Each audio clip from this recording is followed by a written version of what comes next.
Kementerian Pendidikan dan Kebudayaan Kemendikbud telah merekomendasikan pembelajaran tatap muka mulai Januari 2021 seiring dengan dimulainya vaksin COVID-19 pada akhir November atau awal Desember 2020. Meskipun jumlah korban kasus COVID-19 masih ada dan mengkhawatirkan, banyak sekolah mempertahankan proses belajar tatap muka, seolah isu pandemi COVID tak lagi segawat pada awal kemunculan.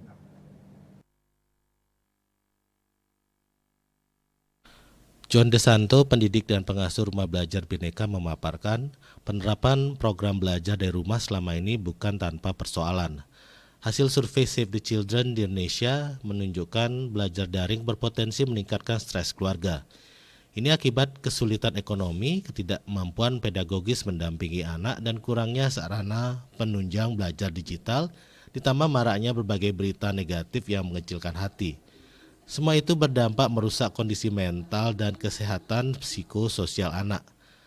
Beberapa potensi negatif pandemi yakni anak tak mendapatkan pengasuhan orang tua, anak mengalami stigma sosial, anak-anak mengalami kesepian karena jauh dari teman-teman sekolah, bahkan ada yang mengalami diskriminasi karena anggota keluarganya terinfeksi virus corona. Belum lagi guru-guru masih harus beradaptasi untuk menyelenggarakan pembelajaran daring.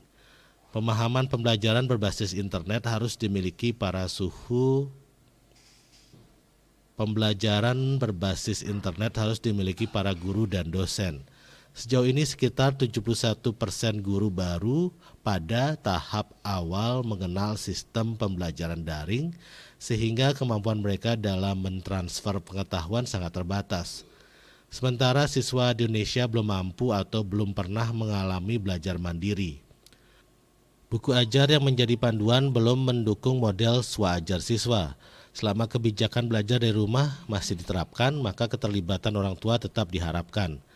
Teknologi akan membentuk kompetensi algoritma siswa dengan mengandalkan logika dan pengelolaan data. Namun bagaimanapun terkait budi pekerti atau soft skill dan berbagai kualitas yang membentuk perilaku siswa seperti disiplin diri, keuletan, kejujuran, keberanian, hasrat untuk terus bereksplorasi, yakni hal-hal yang menjadi hakikat pendidikan, tak mungkin terbentuk dengan mengandalkan sistem pembelajaran jarak jauh. Kepala Pusat Literasi Media Amerika Serikat, Tessa Jules, merekomendasikan bagi para pelajar hal yang dimaknainya sebagai keterampilan berproses atau proses skills, yakni perolehan pengetahuan, keterampilan, dan memecahkan masalah atau problem solving, dan kewarganegaraan civic.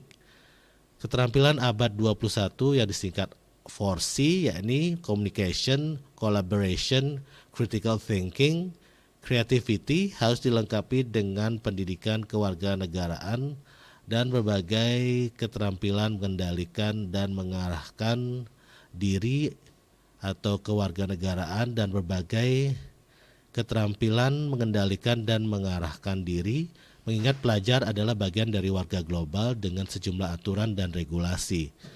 Tantangan teknisnya adalah mengumpulkan para digital talent Indonesia bersama para ahli pendidikan, praktisi, dan pembuat kebijakan untuk sama-sama memikirkan dan merumuskan model pendidikan berbasis teknologi yang praktis dan mumpuni sesuai dengan konteks budaya Indonesia. Bali Pos melaporkan.